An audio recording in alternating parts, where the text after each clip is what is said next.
আজি এটি জিমা কৰা অলপ একটা দুইটা point highlight কৰিব.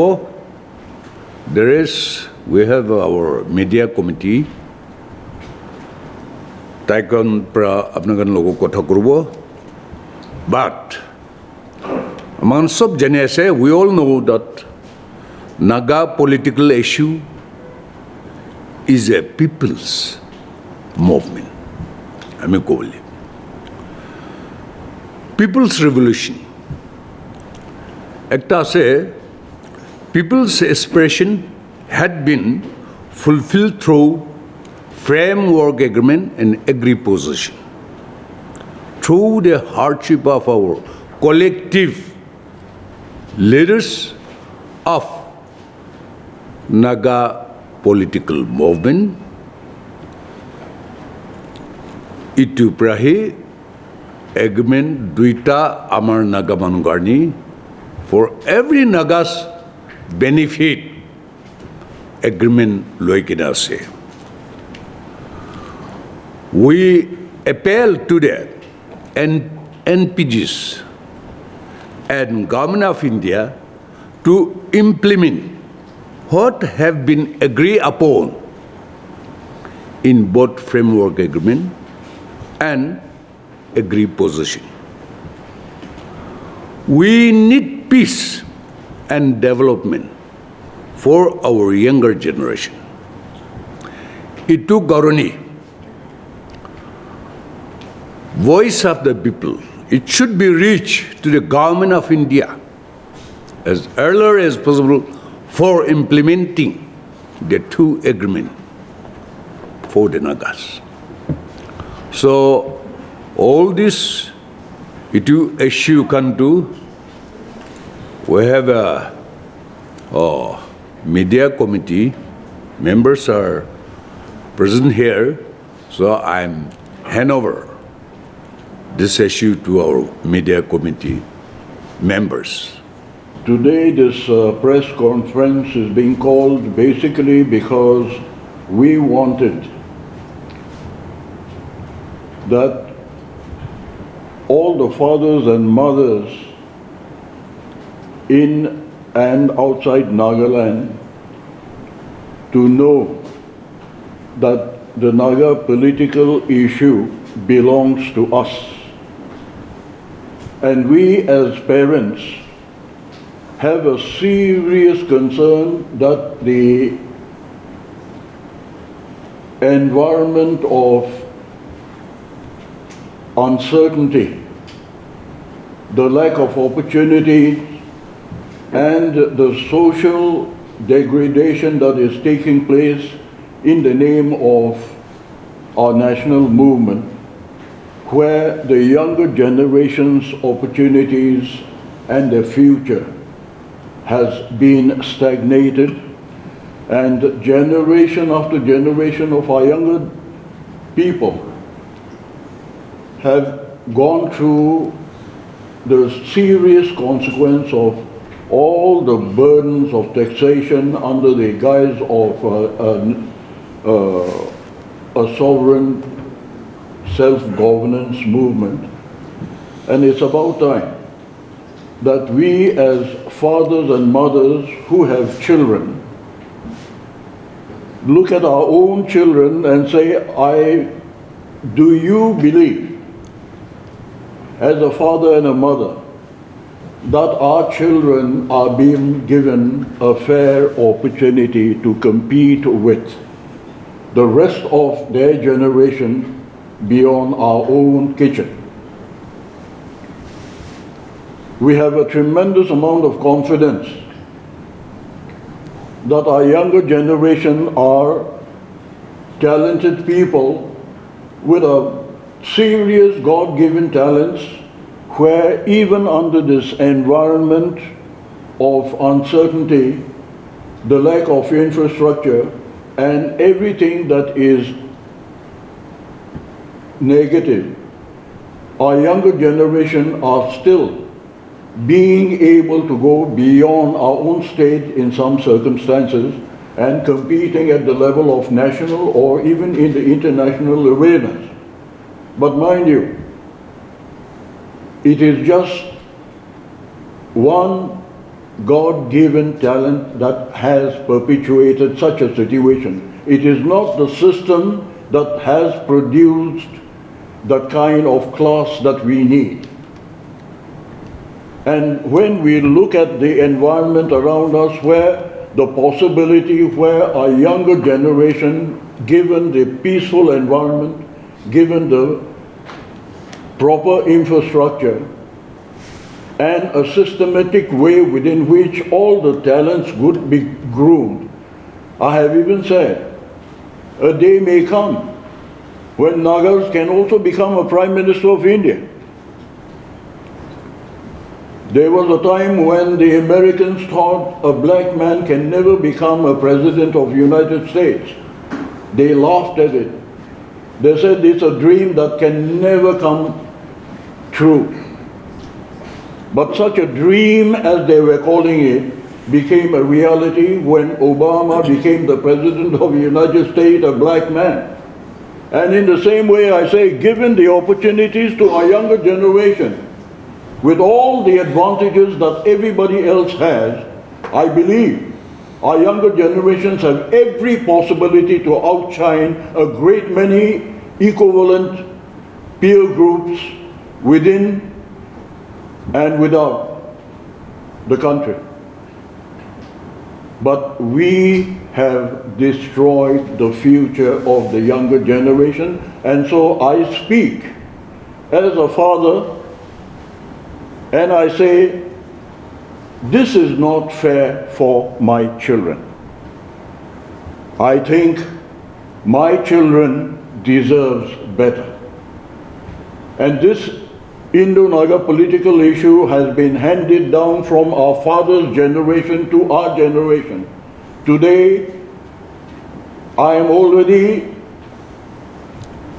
79 years old.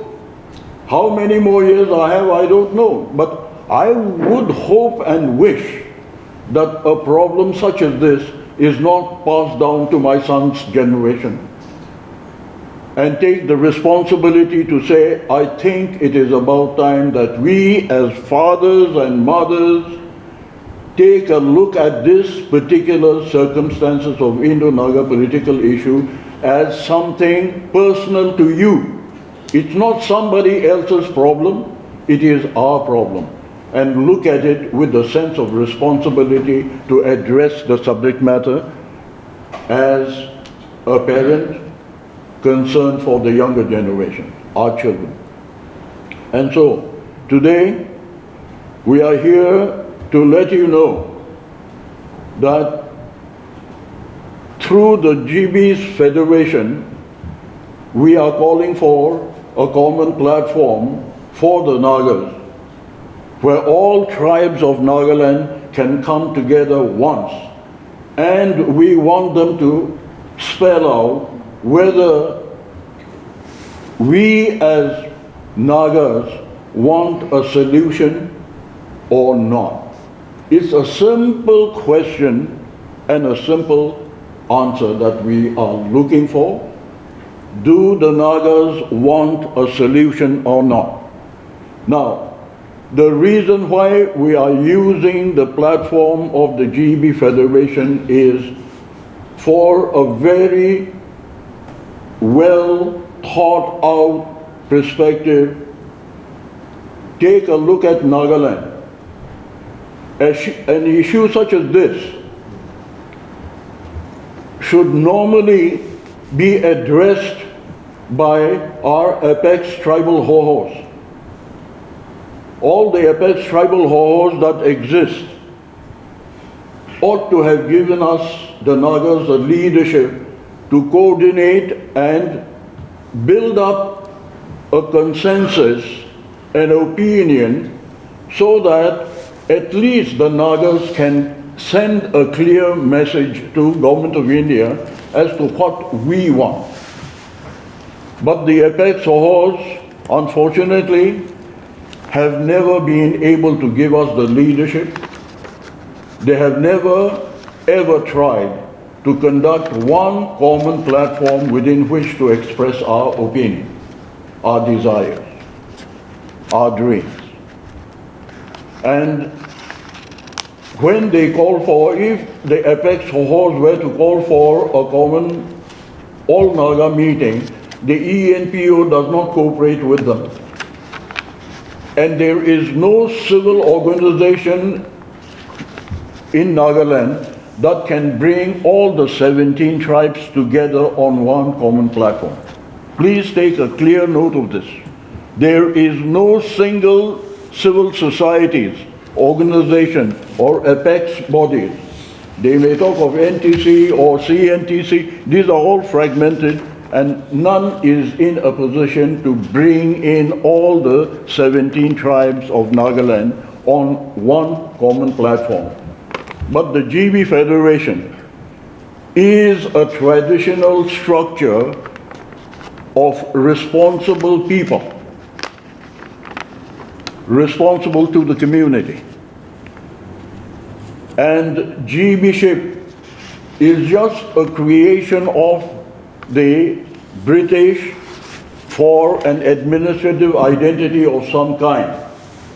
But what they call the GBs, every tribe had their own chieftains, leaders that controlled the community, that ruled the system by tradition, and therefore the GB infrastructure is a traditional social structure who bear responsibility to the community from the beginning and as of now. When the Naga national movement began, let me clarify this to you people. When the Naga national movement began, they were called the undergrounds at that given point in time back in 50s. The undergrounds would come to a village. Who would they call? They would go to the GB's house, ask the GB to please give them food, give them labor, give them whatever assistance they needed, and the GBs were the people given the responsibility to facilitate the undergrounds, as they were called then. Then the army, Indian army would come, and who will they question? They go to the GBs and say, why did you help the undergrounds? Why did you feed them? Why did you this? Why did you? And they get a bashing from the Indian army. They get a bashing from even our Naga national workers, the undergrounds. They have been the punching bag of everybody. And today we have been told by a good number of people saying that the GBs are a government servant. They are government agents. Let me make it very, very clear this morning. The GBs are not government servants. They have been appointed by the government, yes, but that is an acknowledgement of the status of a senior man placed responsible for the community, which is being acknowledged. But the GBs are not paid salaried government servants. In fact, the government depends on them for help in the administration, not the other way around. The only thing they get is this red blanket that they are wearing, you see?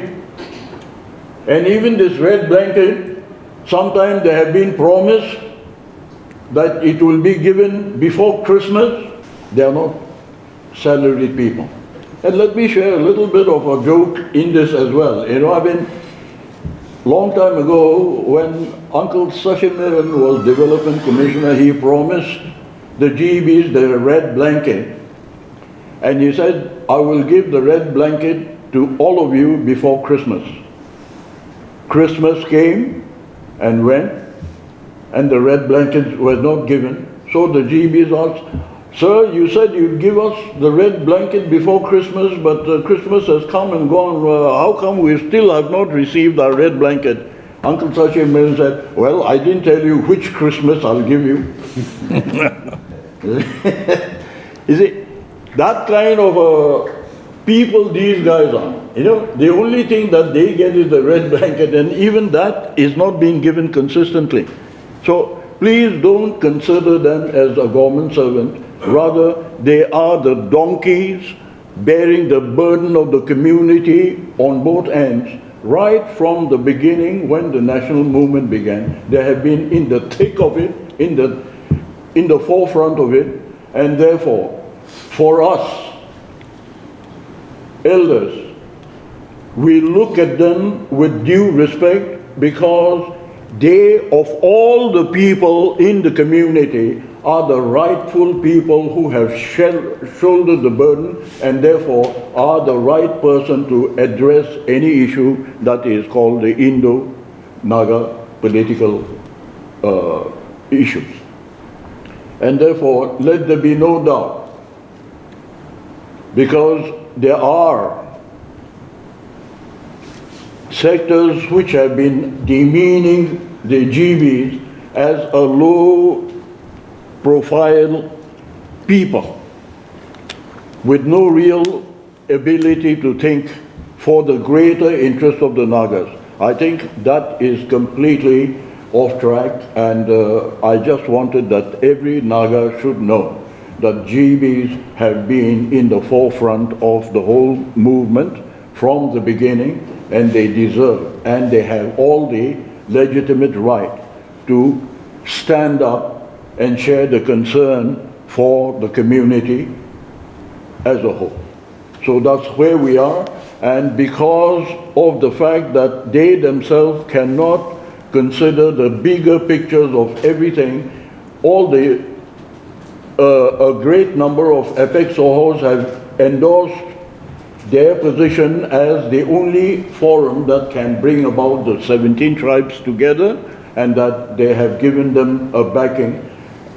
And so it is the platform of the GBs that have been taken into account, and we have to help them as an organizing committee. A good number of members have been created, and then we are helping the GBs to work out the nitty-gritty program and channeling for the common platform. Now, the common platform, calling all the tribes of Nagaland, is being set for the 18th November 2025. 18th November. We have called all the GBs from all the districts, and delegates from all the districts will be coming, and for once in our life, we are hoping and praying that there will be no roadblocks, no obstruction from any quarter, and that for once in our life, we are hoping that all the 17 tribes of Nagaland would come together on this particular platform for one simple reason. We are saying that our national workers have done a good job, have gone into a laborious, torturous course of negotiation with the government of India, and then they have covered all our historical rights, our identity, that we were a free people, and so on and so forth. Every issues like that of the Simon Commission memorandum, issues like Nagas declaring independence on the 14th of August before India got independence, that the Naga plebiscite of 1951 was also conducted, and so on and so forth. All the historical facts have been taken into account in course of the negotiation, and the final achievement is the framework agreement through the NSC&IM and the agreed position through the working group NNPGs. We, as far as we stakeholders are concerned, because remember this is a Naga people's movement. It's not NSA and IM's movement. It is not NNPG's movement. They are negotiating on our behalf. They have taken history into account and they have taken every possible measure to ensure that our Naga identity, our freedom, our rights, and our everything is taken into account when they have come to this agreement. And we thank our national workers for having done the best they can under the given circumstances. And we say thank you very, very much. But the important thing now is we have just too many factions that do not see eye to eye, and we have been fighting for sovereignty. This many factions, we have almost reached 30 factions now, are the Nagas fighting for 30 different kind of sovereignty? Have we been looking for that many kind of sovereignty, or are we looking for one? And even that has not been achieved. But we know for a fact that they have done the very best. Even if they have not achieved sovereignty, we know that they have done their best with all the commitment. And now that reality has been reached where the two agreements has been signed, we want the government of India, as much as our factions, to know that the common man has reached a point in time where the burdens of taxation, the burdens of uncertainty, and the burdens of all the rottenness of a social conditions slowly but surely getting corrupted. The people, it has become a very, very difficult circumstance for our people to actually be able to live peacefully and grow in harmony. And that we are tired of all the burdens. This is what we want even our factions to know, and also the government of India to know, that after all, these many years have passed since what they call framework agreement that has been signed, or the agreed position that has been signed. These are formal agreements that the government of India has taken into account.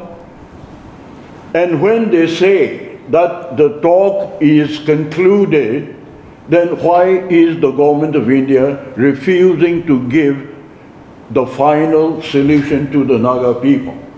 And therefore, this common platform is also a platform where we want the government of India to know that the people have reached a point of tolerance, we have reached a point of intolerance, and that we want a solution taking into account the agreement that has already been finalized and speed up the process and give us the final solution. And so we want them to put the two agreements together, all the contents and the agreed conditions that the government of India has already conceded must be given. And let me also say here that the movement began from Nagaland. The epic center is Nagaland, but that does not say that the Nagas of Nagaland are not keeping our concerns for our brothers that are living outside the boundaries of the state of Nagaland. And the government of India has also understood that fact, that Nagas are not all living within the boundary of the state of Nagaland, and therefore their cases, wherever they are, in Manipur or in Arunachal or in Assam, government of India has given on matter of principle that the Nagas in Manipur would get their autonomous territorial council, which will be funded by the government of India, where they will have the executive, the judiciary, and the legislative authorities. Similarly, in Arunachal, and in Assam, district council of some kind. Our Naga brothers living beyond the state of Nagaland have also been taken into consideration. The Nagas of Nagaland have not forgotten them. Their cases have been taken into account, and they will get independent infrastructures, autonomous infrastructures, where they can govern themselves.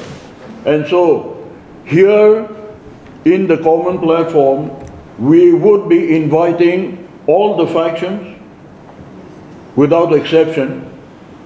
We would like all the factions to attend this common platform with a simple objective. We want to know whether they are in favor of a solution or not. We want the faction to let us know whether they are agreeable to a final solution or not. That's the important perspective, and therefore all the factions will be invited.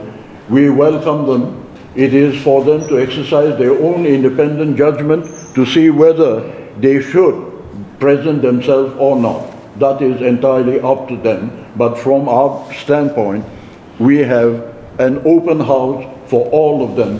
Hopefully, they will come and participate. The other part of the segment is also that the Nagas living outside the state of Nagaland have their own organized bodies. They are also being invited. Number two. Number three, all the civil societies of Nagaland, whatever and whichever it may be, including our tribal apex hohos, all are being invited with an open arms, and we are only appealing to every single Naga father and mother, asking them a simple question: do you want a solution or not?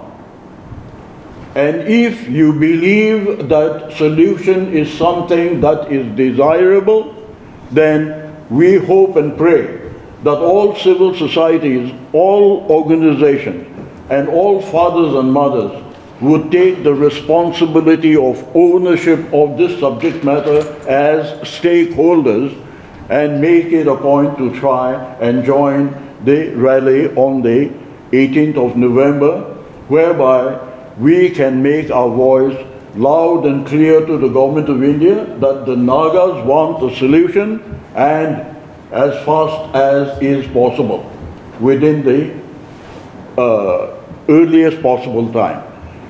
So I think there should be no confusion as to why this forum has been concluded.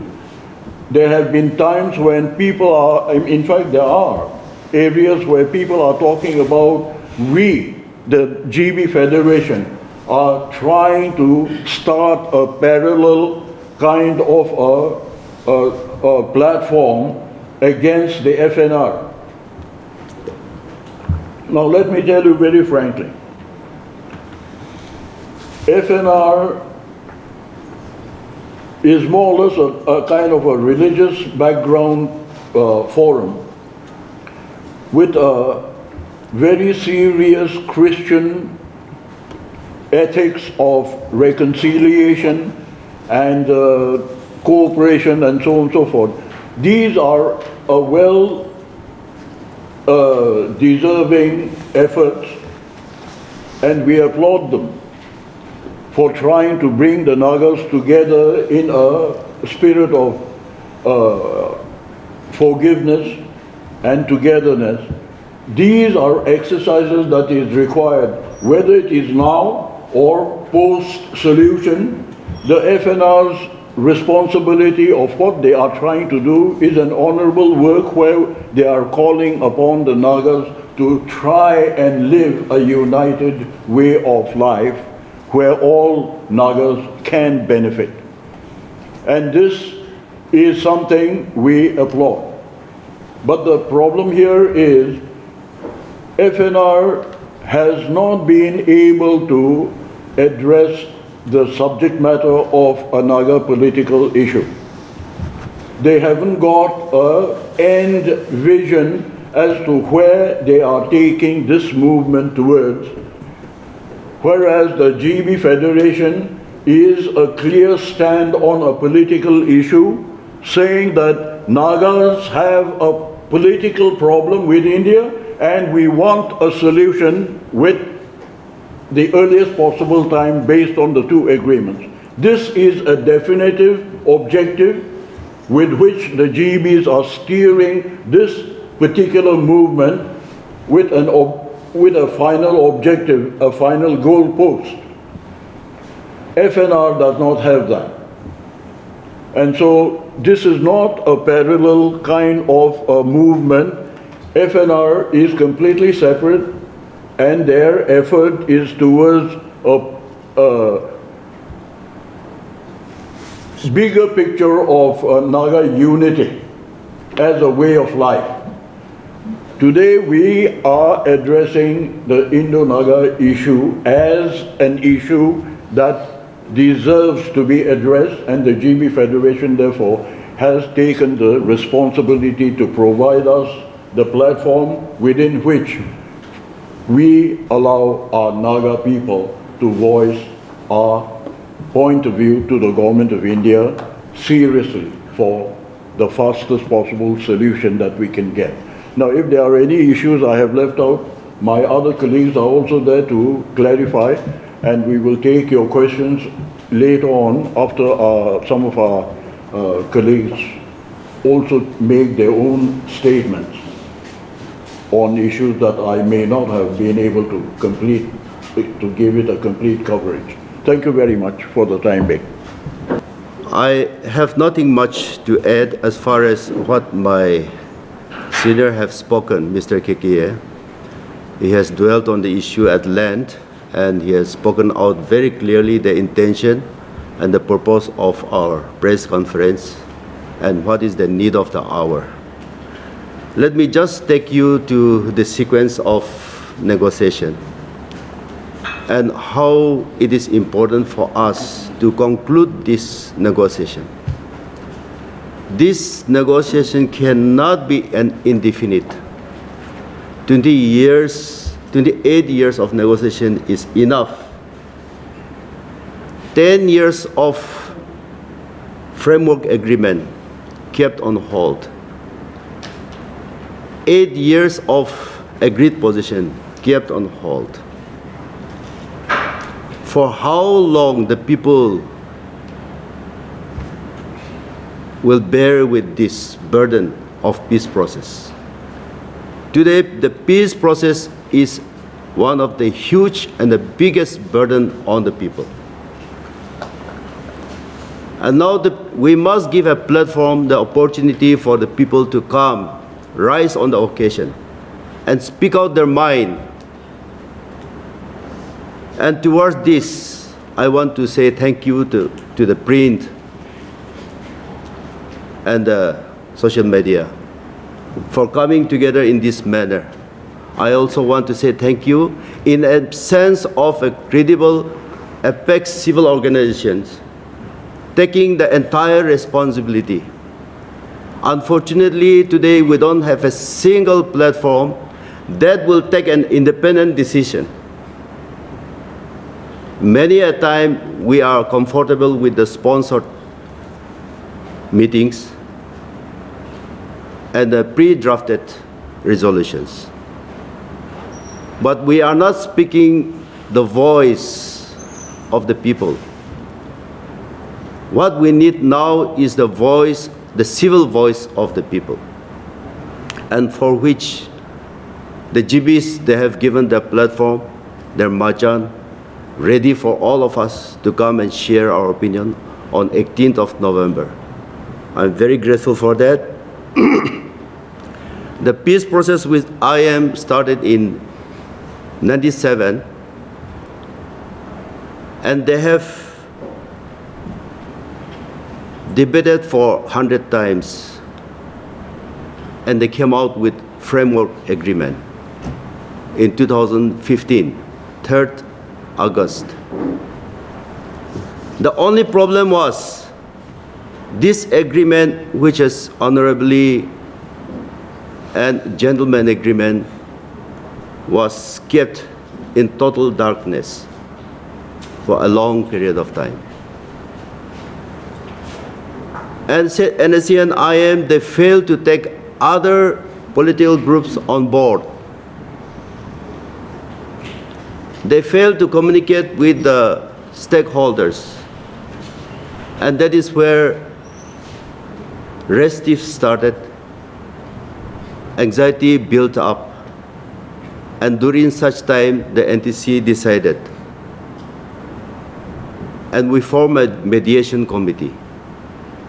And later on, Nagaland GB Federation joined with us, and we decided to take this challenge and bridge the gap. We spoke to all different political groups, and they have agreed to come together. After which a working committee was formed. I will not go into details. And when we asked the working committee, what do you want us to do for you? They said, we want to talk to the government of India. We want to negotiate because we don't know what is the agreement of NNC and IM with the government of India. We also want to present our case before the government of India. So we say, fair enough. We went to Delhi. We met the union ministers. We met the Internal Security Council. We met National Security Advisor, Mr. Ajit Doval. After lots of deliberation camping at Delhi, they all suggest that we should meet the Prime Minister of India. So we met the Prime Minister of India in 2017, and we share our mind, our anxiety, our feeling that the need of the hour is to have an inclusive agreement where everyone is taken on board. The Prime Minister honestly spoken to us saying that government of India is embarrassed that for a long 7 decades, we could not come out with any solution, and we have not seriously attended to bring out a solution to Naga political problem. Yes, we will talk to all the groups who are willing to talk. But after talking to all of them, we will get into one and only one agreement with the Naga people. So we say we agree with that.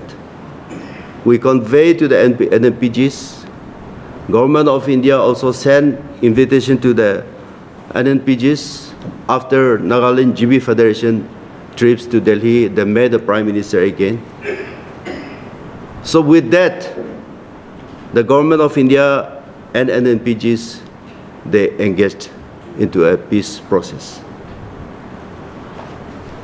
And in 2017, they have also signed a agreed position.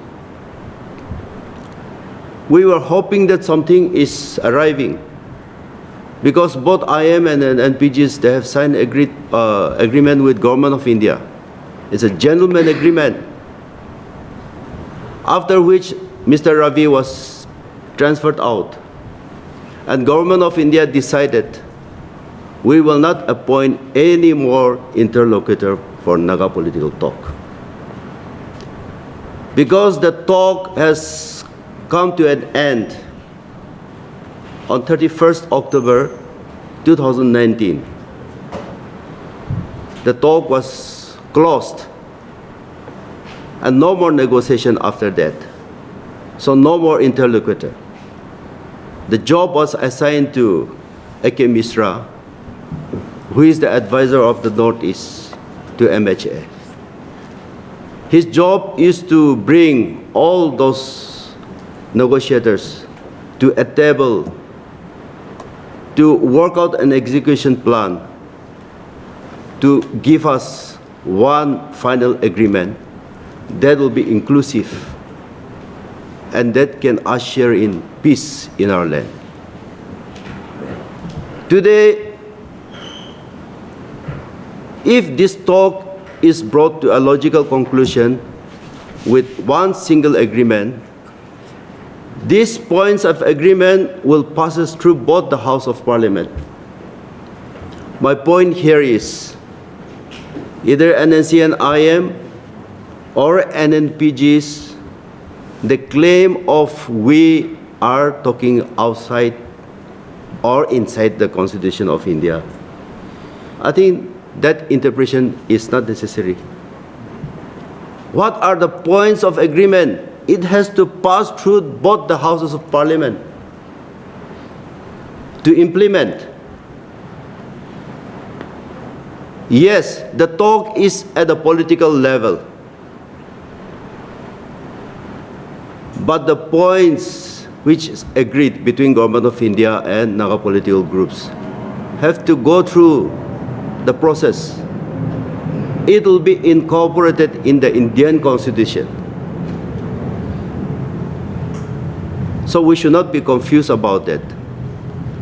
Agreement is only talking about peaceful coexistence between the two entities. Government of India on one side and Naga negotiators on the other side. And the deal will be peaceful coexistence. If that works, then we will also be relieved. And it is a high time the people come forward to the occasion and started asking the brutal question. When the talk begins, the first introduction given by the interlocutor to the Naga negotiator is, this talk will be brutal, and we will talk brutal realities. Even if it goes to the extent of hurting you or me, we'll take a bite and we'll hammer out a solution. Negotiation is all about meeting at certain point. Both sides give in and meet somewhere in the middle path.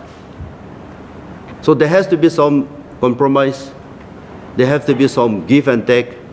But unless the parties come together, unless Government of India and negotiators come together on the round table, this is not going to be concluded. So what is the problem for which this round table could not happen? I think that people deserve to know. Nobody should run away, hide somewhere. They should come to the people and tell, after all, this is people's movement.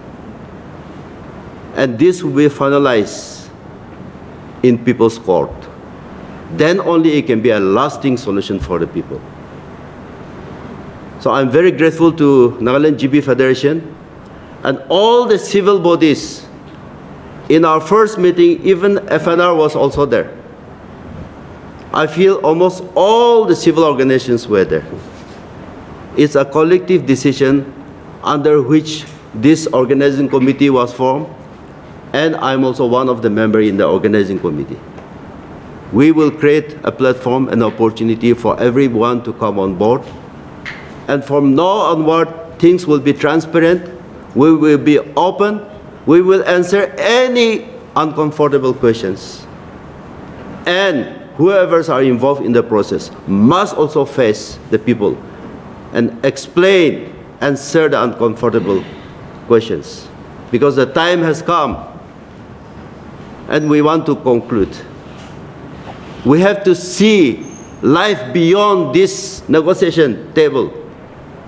We cannot hang on this forever. 28 years is a generation lost. We cannot prolong this anymore. Our young boys and girls, the youth, they have to compete with the rest of the world. We are denying that opportunity. They are confused lot now. And they will rebel tomorrow. But before that, we have to take a call. Yeah, thank you. I am from Naga Hoho.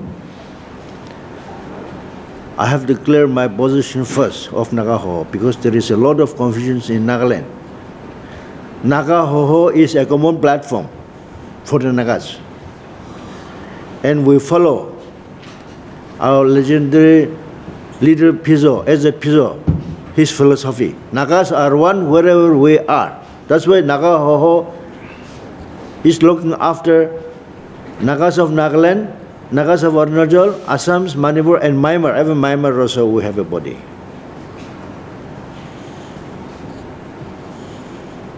There is a confusion in Nagas of Nagaland.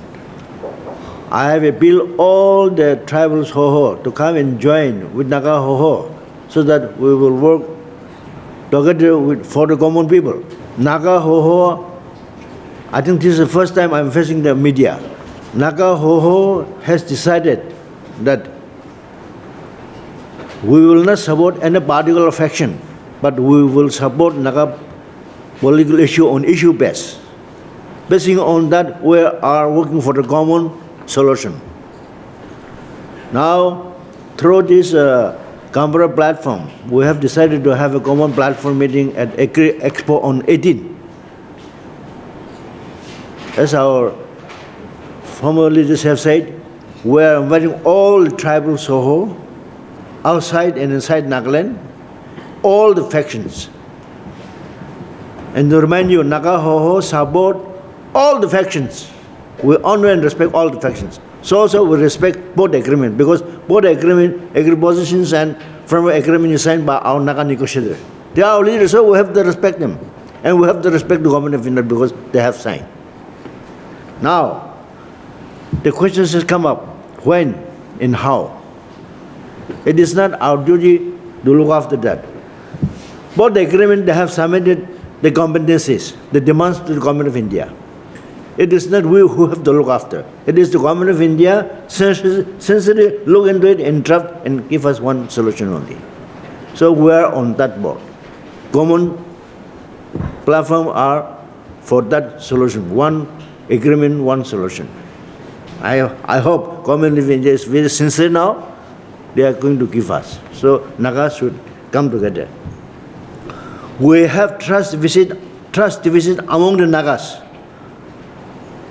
I appeal all the Nagas, let us build together trust, confidence.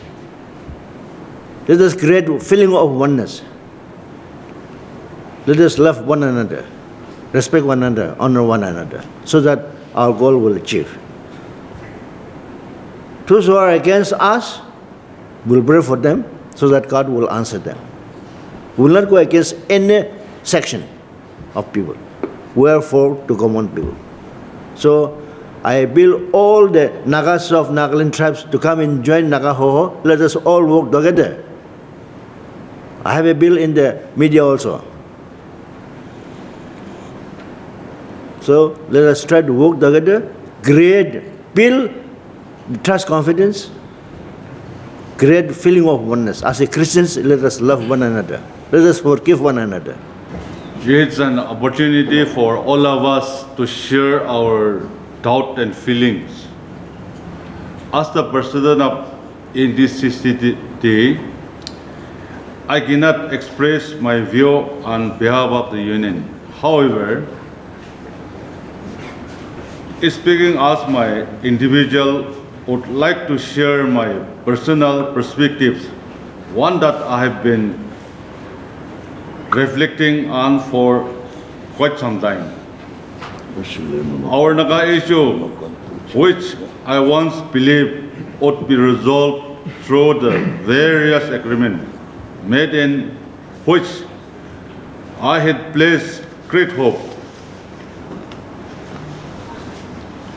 now seems to remain in a state of limbo with Government of India. The situation is deeply frustrating, not only for me but for every Naga who has long awaited meaningful progresses. I strongly feel that it is high time for the people of Nagaland in general to voice the shared frustration and make our statement heard by the government of India. I therefore express my sincere appreciation to GB Federation of Nagaland for organizing this important event to highlight this pressing issues today. Thank you.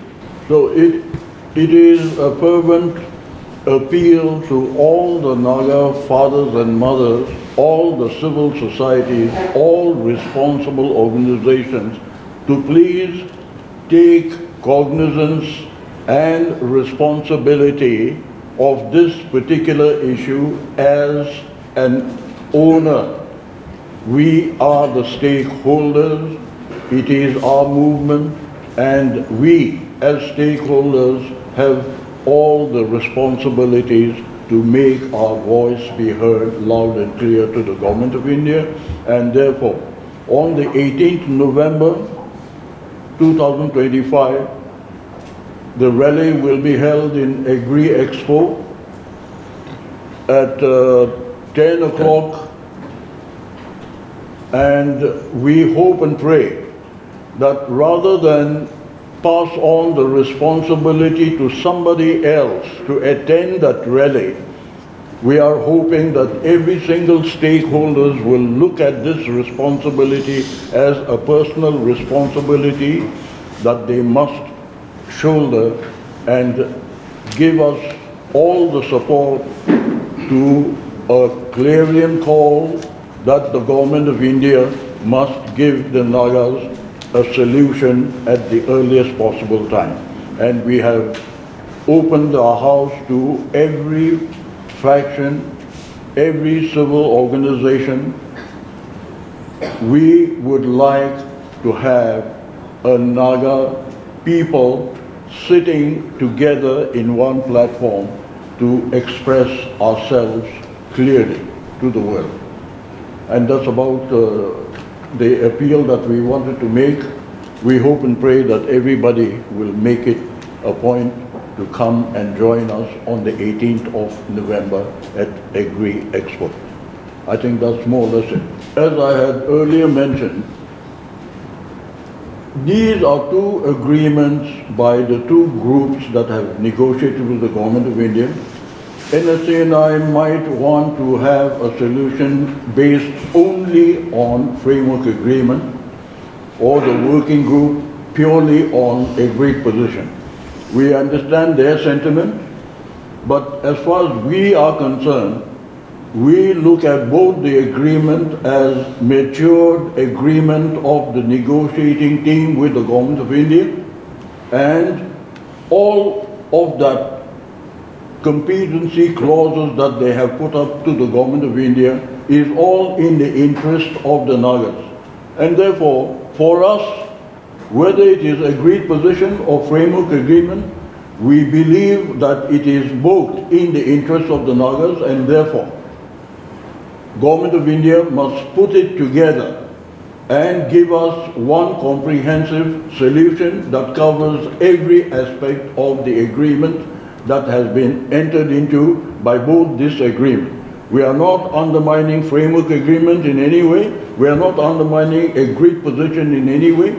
We are giving due respect to both, and we say it should be inclusive, meaning all factions, after all, have worked hard for this particular end, and so we give due respect to both, and we are saying put all the contents of whatever has been agreed in these two agreements and then give us a solution. And therefore, I think there should be no confusion. As far as this platform is concerned, we are giving due respect to both the agreements that have been entered into. I hope that answers your question. One question from my side. The first question is, have you sent out formal invitations to all Naga CSOs and also the Naga political groups, including the NSC and IM? So this is not the first time that the NGPF has called for such a common platform. I think earlier this year there was one such call, which was flatly rejected by the NSC and IM. Now the question is, the million-dollar question I should say, how would you convince the NSC and IM to be part of this process? Look, it's a simple issue.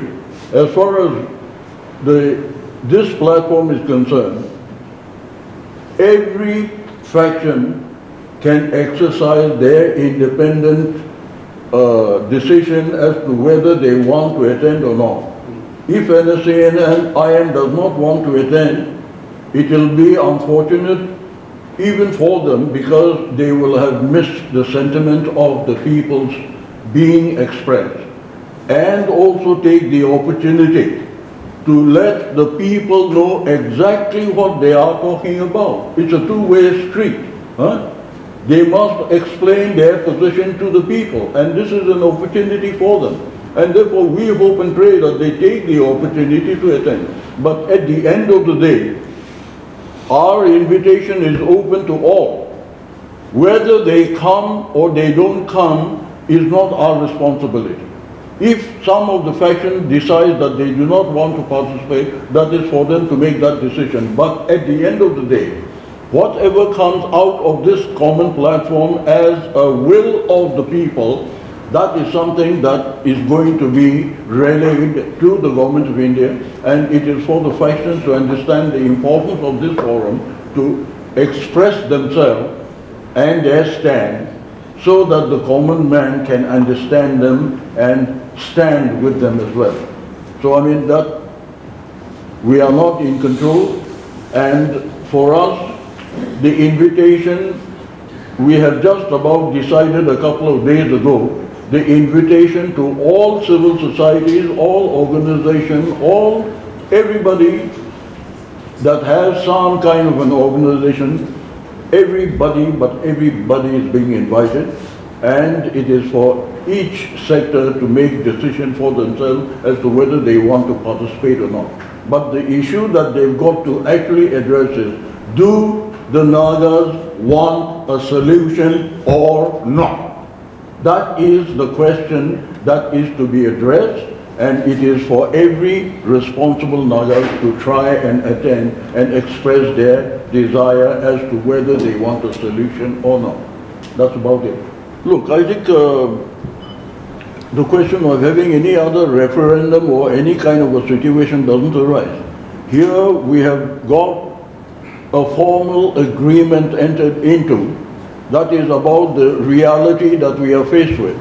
And so what we are trying only to do is to create the awareness and a sense of responsibility of every individual to take up this particular responsibility to say, this is our issue, our movement. We are the stakeholders, and therefore it is our duty to say, we want this at the earliest possible time. And that's exactly what we are trying to do here. See, in as far as the forum platform is concerned, as I said, the invitations are being given to everybody, okay? That's the standard.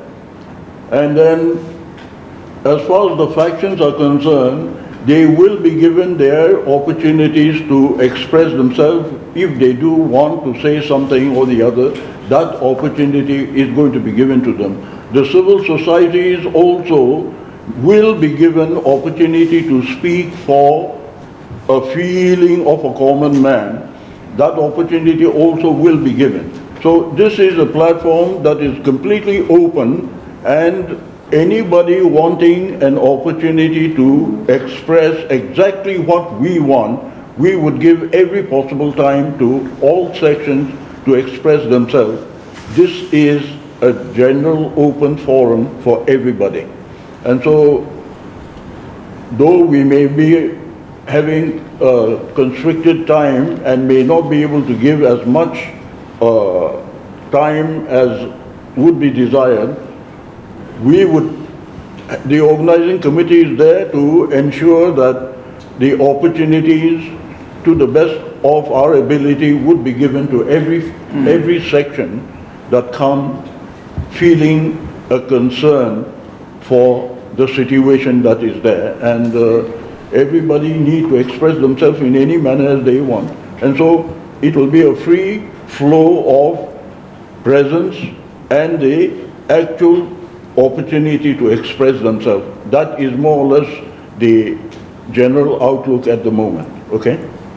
Does that answer your question? Yeah, and there will be a resolution at the end of any kind of resolution. See, resolution as it is, we may not. It depends on the emotions that are expressed by the people, and if we want the government of India to know, we are hoping that the whole event will be covered, and in fact we want to send that event caption to the government of India to take a look and let them see for themselves with their own eyes that the Nagas, all the tribes together have voiced a certain kind of opinion, and we are hoping that they will take this seriously as well. And so resolution per se, we may not, but that's going to be taken as a call after we have seen the real output of that particular day. Okay? So at the moment, we are not determined that a resolution will be drafted. We may not. That's an open situation at the moment. Okay? Well, that's between them and the government of India. As far as we are concerned, whatever be the undercurrent that may be going on between the factions and the government of India, the people haven't expressed themselves in all of this in a determined way, in one common voice. This is perhaps the first time, and I in fact have said, this is perhaps our last hope for the people, the stakeholders, to express themselves and let the government of India clearly know, factions or otherwise, the common man says that we want a solution. And so I think that point is a point that needs to be carried to the government of India. As far as I'm concerned, whether they are funding their factions or not, that's not we as stakeholders are concerned. Okay? We are not willing to get into the agenda. We want everyone involved in the process to feel the pulse of the people. And if people cannot come out with their clear voice, we are all equally responsible. It is not wise to say this organization should take the lead and this organization should not take the lead. I think this is not the time to talk about who is Mr. Right, who is Mr. Wrong. It is our collective responsibility